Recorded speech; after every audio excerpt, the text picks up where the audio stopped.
Imaginemos por un momento que nos acaban de dar un ascenso espectacular. Ujú. Sí, nos van a preparar para liderar a un grupo inmenso de personas. Y en lugar de entregarnos el típico manual corporativo con, no sé, gráficos de rendimiento y objetivos trimestrales. Lo típico de hoy en día, claro. Exacto. Pues en lugar de eso, nos dan una receta milenaria y matemática para fabricar un aceite. Menudo cambio de paradigma. Totalmente. Te dicen que necesitas una dosis doble de sufrimiento personal, que te prepares para doblegar tu ego a base de bien. Y por si fuera poco, te envían a una especie de quirófano para luchar contra entidades que ni siquiera puedes ver. O sea, rompe por completo cualquier esquema moderno sobre lo que significa prepararse para dirigir, desde luego. Ya te digo. Entramos en un territorio donde, a ver, la eficacia de un líder no se mide por su capacidad de cuadrar una hoja de cálculo. Se mide por su resistencia en lo que el texto denomina batallas espirituales. Y esa transición tan radical, tan ajena a nuestra lógica secular habitual, es justamente lo que vamos a desgranar hoy. Así que damos la bienvenida a quienes nos escuchan a esta exploración a fondo. Eso es. Nuestra misión hoy es sumergirnos en un documento que es francamente fascinante. Es el módulo 1 del curso de formación 3 del Centro Colombiano de Teoterapia Integral. Vamos a diseccionar lo que ellos denominan la doctrina y unción del Espíritu Santo. Y creo que el contexto de esta fuente es fundamental para nuestra audiencia. A ver, se trata de un material de formación ministerial avanzado. Ujú. Su propósito es coger conceptos teológicos de un altísimo nivel de complejidad y traducirlos en herramientas tácticas. Son casi manuales de operaciones para sus líderes. Claro, pero hay que dejar claro que nuestro acercamiento de hoy es estrictamente analítico. Absolutamente. Vamos a observar estas doctrinas y estas tácticas de intervención tal y como las plantea el texto original. Queremos desentrañar el cómo y el porqué de sus afirmaciones, pero manteniendo siempre una lupa imparcial. Sí, sin emitir ningún juicio de valor sobre las creencias religiosas de fondo.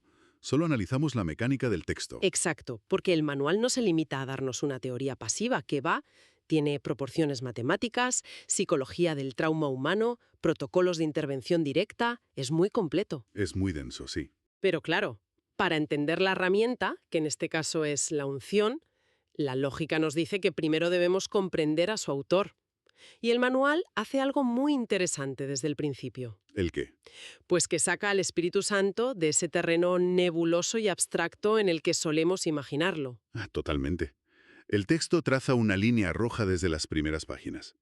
Deja clarísimo que el Espíritu Santo no es una simple influencia, ni una energía cósmica por ahí flotando. Ni un fragmento. No. Eso es, ni un fragmento de la divinidad. Afirma con total rotundidad que es una persona de la Trinidad. Es Dios mismo con voluntad y rasgos de personalidad absolutos. Claro. Y para demostrar cómo opera esta persona, el manual nos transporta al origen de todo, al libro del Génesis, capítulo 1, versículo 2. Ese versículo famoso que dice que la tierra estaba desordenada y vacía, y las tinieblas estaban sobre la faz del abismo. Exactamente ese. Es que es muy común, por pura influencia de la cultura pop y demás, imaginar al espíritu como, no sé, la fuerza de Star Wars. Total, un campo místico y ya está. Claro, pero leyendo las 3 acciones que le atribuye el texto en ese caos primigenio, que son ordenar lo desordenado, llenar lo vacío y desalojar la oscuridad, la imagen que me viene a la cabeza es otra. A ver, Es como un arquitecto de remodelación extrema.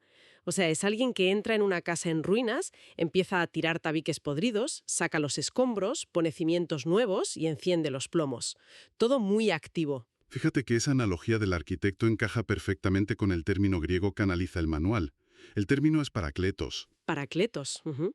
Tradicionalmente hemos heredado la traducción de consolador. Ya sabes, alguien que te ofrece un hombro sobre el que llorar. Alguien pasivo. Exacto. Sin embargo, el texto expande esa definición hacia algo mucho más beligerante. Lo define como un enardecedor. Un enardecedor. Qué palabra más potente. Sí, alguien que inyecta coraje en un corazón acobardado, que vigoriza el brazo del soldado débil en medio del combate. La idea central es que toma a un ser humano ordinario y lo capacita mecánicamente para afrontar situaciones de peligro extremo. Lo cual cambia por completo la postura de quien lo recibe, claro. Ya no se trata de sentarse en un banco a esperar un abrazo espiritual. Para nada. El manual ilustra esto con el ejemplo de Jesús, detallando cómo fue preparado en el desierto. O sea, hay una progresión táctica muy clara. Sí, paso a paso. Primero el entrenamiento en la dureza del desierto. Luego es capacitado para predicar y sanar. Y finalmente preparado para la muerte y resurrección. Todo responde a un diseño súper estratégico. Y claro, la consecuencia lógica de este diseño es que el creyente debe interactuar con esta fuerza desde una posición de recluta dispuesto a ir al frente. No de mero espectador. Exacto. Si el espíritu es el arquitecto que diseña el plan y el comandante que entrena, el manual necesita explicar cómo narices transfiere esa autoridad operativa al ser humano. Y ahí es donde entra el concepto clave de la unción. Eso es. La herramienta de transferencia. Y me fascina, ¿eh? Me fascina cómo el texto define la palabra ungir. Literalmente significa elegir. O sea, no es un premio aleatorio que te toca en una tómbola. No. Es una consagración sagrada que aparta a la persona de la lógica del mundo normal, para convertirlo en lo que ellos llaman un siervo hijo. Un término muy específico. Sí. Y el objetivo de esa unción es dotarle de poder para cumplir la gran comisión.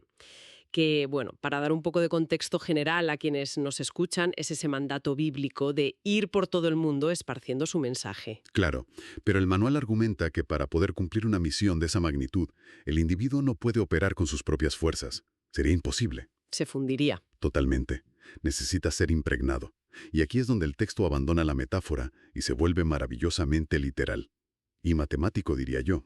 Sí, es como entrar en un laboratorio. Nos presenta la anatomía de la unción basándose en una antigua receta del libro del Éxodo, el capítulo 30, el aceite de la santa unción.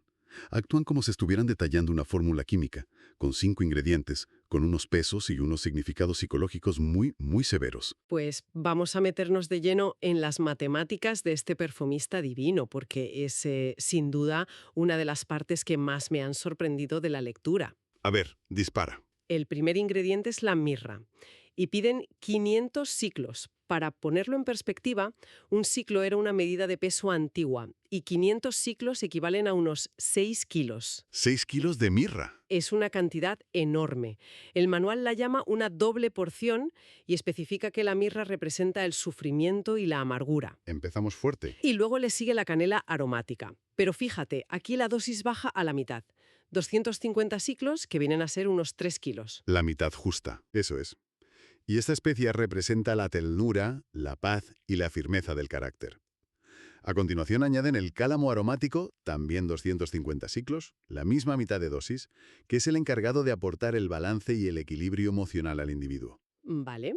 Y entonces llega el cuarto ingrediente, que es la casia, y volvemos a la dosis brutal de 500 siclos. Otros 6 kilos enteros. Tela. El texto asocia la casia con el acto de doblegarse, con una profunda y absoluta humildad. Y finalmente, toda esta montaña de especias se sumerge en un hin de aceite de oliva. Un hin. Sí, que es una medida de volumen, unos 5 o 6 litros de aceite, que actúa como el elemento aglutinador. Y este aceite simboliza el gozo, la prominencia y el brillo. Es que la física de esta mezcla encierra el verdadero corazón teológico del manual sobre el liderazgo. Si nos paramos a pensar en el peso de esos ingredientes. Es súper desproporcionado. Totalmente. Se exige el doble de peso para el sufrimiento y la humildad profunda que para la firmeza y el equilibrio. Es una formulación contraintuitiva si la analizamos desde la psicología corporativa de la que hablábamos al principio. O sea, si hoy en día intentamos fabricar al líder carismático perfecto, buscaríamos inyectarle kilos y kilos de firmeza, de resolución, de carisma. Claro, lo que vende. Eso es. Pero este texto antiguo dice algo radicalmente opuesto. Viene a decir que si un líder tiene 3 kilos de firmeza, pero le faltan los 6 kilos de humildad para doblegarse, ese brillo del aceite lo va a cegar. Se convierte en un tirano, básicamente. Exacto. Si te fijas, la receta asume que el liderazgo verdadero corrompe invariablemente a la persona a menos que esté anclado al suelo por el sufrimiento y la rendición total de su propio ego. Es un mecanismo de seguridad. El texto ilustra este anclaje un poco más adelante, mencionando la vara de Aarón que reverdece. Ah, sí, esa parte es clave. La lógica que aplican es que la verdadera autoridad solo florece de algo que ha muerto previamente, es decir, de la resurrección del individuo tras haber sepultado su arrogancia natural. ¡Qué potente! El aceite otorga poder, sí, Pero la mirra y la acacia actúan como un lastre indispensable para que ese poder no destruya al portador ni a los que le rodean. Vale, pues pongamos que ya tenemos a este individuo. Ha pasado por el proceso, su ego ha sido doblegado por la mirra y la acacia, y está impregnado en este aceite equilibrado. Ahora toca entrar en acción. A mancharse las manos. Claro, porque el manual insiste en que todo esto no es para retirarse a la montaña a meditar en soledad y ya está. Toda esta preparación desemboca en un ministerio de intervención directa a través de un rol triple: sacerdote, profeta y rey. Ujú. Y aquí es donde cruzamos las puertas de lo que me atrevería a llamar el quirófano espiritual. Me gusta ese término, porque la aplicación práctica de la unción es increíblemente sistemática en el texto. El manual estructura la sanación humana en 3 estratos concéntricos. Como capas de una cebolla. Eso es. El estrato más superficial, la primera línea de combate, digamos, es la sanidad física. Establecen que la unción se utiliza para reprender directamente a la enfermedad o, bueno, en casos que lo requieran, buscando el respaldo de los ancianos, que son los líderes del distrito. Pero claro, sanar el síntoma físico rara vez cura el origen de la herida humana. Y el texto parece muy consciente de esta realidad clínica, la verdad. Sí, van más allá. Porque el siguiente paso lógico es descender a la mente, a la sanidad interior o emocional. Hay un pasaje donde aseguran que la necesidad más básica e irreductible de todo ser humano es saber que es amado incondicionalmente. Totalmente cierto. Y argumentan que los traumas del pasado crean enormes agujeros en la psicología de la persona. Y ojo, porque el mecanismo que propone el manual para reparar esos agujeros es fascinante. No hablan de simplemente olvidar el trauma o pasar página y ya. No, no es tan fácil. Aseguran que Jesús interviene para sanar esos recuerdos, llenando literalmente con amor los espacios vacíos que la herida había dejado. Espacios vacíos. Sí, la premisa psicológica subyacente es que la naturaleza humana, al igual que la física, aborrece el vacío. Si un trauma deja un hueco emocional y no se llena con la acción del espíritu, ese hueco se vuelve inmensamente vulnerable. Lo cual nos lleva de cabeza al tercer estrato, a la patología más profunda que aborda el manual: la oración de liberación y las llamadas ataduras. Aquí entramos en la batalla pesada. Sí, el texto recurre aquí al capítulo 6 de la carta a los Efesios. Es un pasaje muy clásico sobre la armadura de Dios y la lucha contra enemigos que no son de carne y hueso, sino fuerzas espirituales de maldad. Ujú. Y en este nivel de combate, el manual hace una distinción muy técnica entre lo que es una posesión y lo que es una opresión. Una distinción vital. A ver, la diferencia radica en el estado legal del individuo, por usar términos del propio texto. La posesión ocurre en personas no cristianas. ¿Vale? Mecánica muy distinta. Se da en creyentes, en personas cristianas que, debido a que han dejado esos espacios vacíos de los que hablábamos, Al no estar llenos del espíritu. exacto, comienzan a ser influenciados, coaccionados o atacados desde el exterior, no desde dentro, sino desde fuera. Espera. Aquí hay algo que me rompe los esquemas en la lógica interna de este documento. Deme. A ver, si un individuo ya es creyente, si ya pasó por la receta milimétrica del perfumador y tiene la unción, Ujú. ¿cómo es posible que el manual dedique tanto espacio a explicar cómo liberar a esos mismos creyentes de la opresión y de las ataduras? Ya, parece contradictorio. Claro, porque las ataduras las definen como una esclavitud al pecado creada voluntariamente, o sea, al ceder a los deseos de la carne mediante el libre albedrío. Si ya tienen el aceite, ¿no deberían ser inmunes a todo esto? Es una buenísima pregunta, y esa aparente contradicción es en realidad el núcleo de su enseñanza sobre el mantenimiento espiritual. Ah, mantenimiento. Claro, la unción tal y como la describe el manual no es una vacuna que te pones una vez en la vida y ala, te confiere inmunidad absoluta para siempre. Es un estado sumamente dinámico y sobre todo frágil. De hecho, el texto advierte que alguien puede ostentar el título de siervo ungido y sin embargo que no esté pasando nada en su vida a nivel espiritual. Es decir, que el aceite se seca. O se contamina. Por eso el manual ordena, y cito, reactivar permanentemente la santa unción. La mecánica de las ataduras funciona a través del libre albedrío humano. Si el líder deja de ejercitar la mirra y la acacia, ¿El sufrimiento y la humildad? exactamente.